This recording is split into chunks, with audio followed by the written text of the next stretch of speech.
I thought these were our agencies to protect our better interests, our world, our earth, our lives. What is going on here? Who do these people work for? On April 20th, an explosion ripped through BP Deepwater Horizon drilling rig. 11 workers lost their lives. And soon, nearly a mile beneath the surface of the ocean, oil began spewing into the water. BP has taken full responsibility for cleaning up the spill in the Gulf. We will make this right. Make no mistake, we will fight this spill with everything we've got for as long as it takes. We will make BP pay for the damage their company has caused. And we will do whatever is necessary to help the Gulf Coast and its people recover from this tragedy.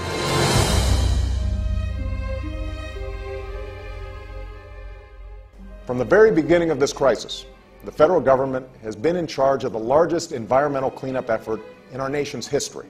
We now have nearly 30,000 personnel who are working across 4 states to contain and clean up the oil. And after the president's motorcade passed by, Jerry LaFont says, as his photos show, the workers immediately took off their cleanup suits and left. When the official disappears out of the hardest hit area, so does 75 to 80% of the response. We thought that they were going to be here for a good reason, but they came in, it looks like, just to make a show. When the president comes, they do a dog and pony show for him. They put busloads of people to work. The president comes on shore, touches some oil, gets back on a helicopter, flies right back over the people. They load those people back on the buses and ship them home. You mean BP put those people there to make it look like they were doing something? Oh, yes. Oh, yes. Because of our efforts, millions of gallons of oil have already been removed from the water through burning, skimming, and other collection methods. So when they're burning the oil, they're burning whatever gets Well, yeah, they drag a boom between 2 shrimp boats, and whatever's caught between the 2 boats, they circle it up and catch it on fire. Once the turtles are in there, they can't get out.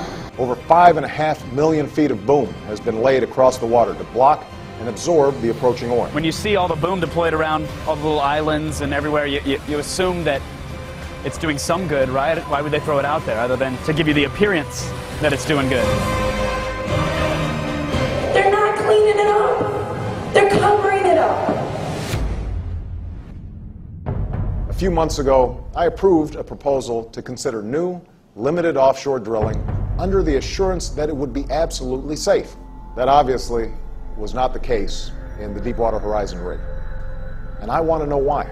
Mr. Hayward, when you became CEO 3 years ago, you said that safety was going to be your top priority. You would focus on it like a laser. I want to ask you whether you think BP has met that commitment. One of the reasons that I am so distraught. I don't want to know whether you're distraught. I want to know whether you think you've kept your commitment. We have focused like a laser on safe and reliable operations. I'm just amazed at this testimony. The American people deserve to know why. You said you were here to answer the questions of the American people. You try and tell me you have not reached a conclusion that BP really cut corners here? I think it's too early to reach conclusions with respect, Mr. Chairman. The families I met with last week who lost their loved ones in the explosion, these families deserve to know why.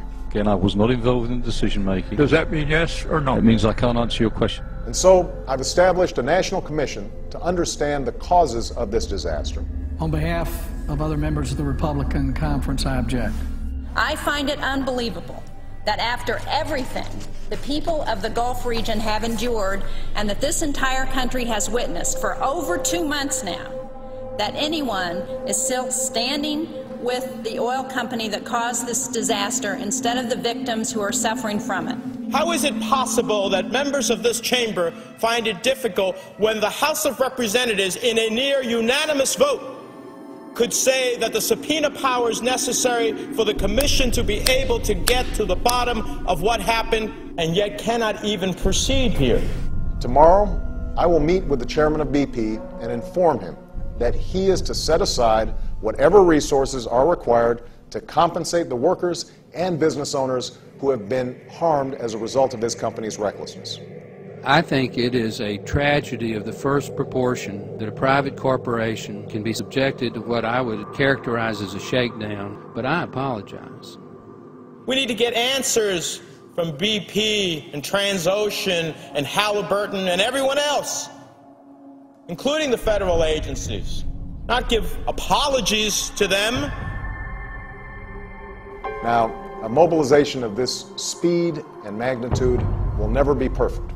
So if something isn't working, we want to hear about it. Last Wednesday, BP's Chief Operating Officer Doug Suttles released a letter to the media which said, in part, BP has not and will not prevent anyone working in the cleanup operation from sharing his or her own experiences or opinions.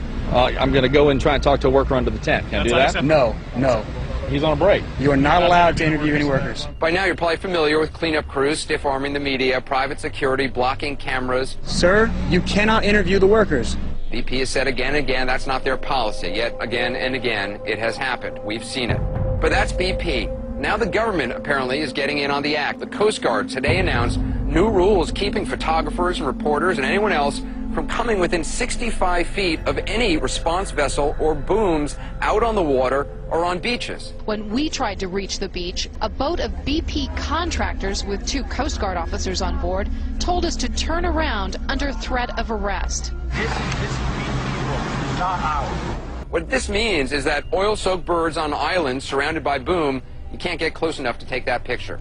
Shots of oil on beaches with booms, stay 65 feet away.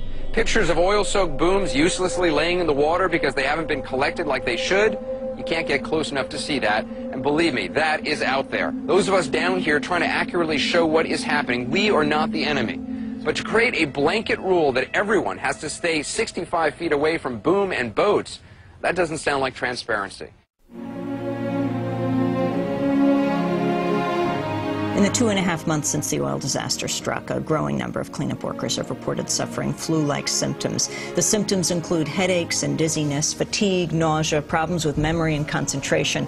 And if history is any guide, the health effects on workers involved in oil spill cleanup efforts can be deadly. CNN has reported many of the thousands who worked to clean up the '89 Exxon Valdez oil spill in Alaska have either died or become sick. BP is hiding everything they can, so you need to think for yourself and understand that breathing this crude oil is definitely going to be harmful to you. This appalling disregard for the Gulf Coast and its inhabitants is without question one of the most shameful acts by a corporation in American history. Had I known how toxic the crude oil would be, I would never, ever have gone out and cleaned the oil spill, because I've had to suffer for 21 years, and it doesn't get any better. When our fishermen folks had their respirators on, they were told to take them off, that they would be fired if they used them. I bought respirators and I brought them down, and when they tried to wear them, the BP representatives on site told them that they didn't need to wear them, and if they did, they would be taken off the job. If they wore respirators, they'd be taken off the job? Yes. I cannot believe we are repeating the same mistake again. The same mistake we made in the weeks after 9/11, when the United States government caused thousands of people to get sick by denying that the air was toxic. If we can't show what is happening, warts and all, no one will see what's happening. And that makes it very easy to hide failure and hide incompetence, and makes it very hard to highlight the hard work of cleanup crews and the Coast Guard. We need to fully learn the lessons of this disaster with a thorough investigation, not protect oil companies from having their negligence exposed. I know that my parish only makes up 2% of Louisiana's population, but does that make my people expendable? This is unacceptable. They are slowly murdering every person that I've ever been close to in my entire life, and I'm standing here saying, no more.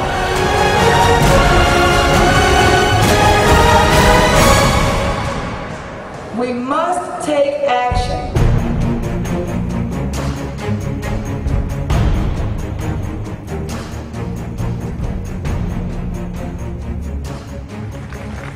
And that's enough.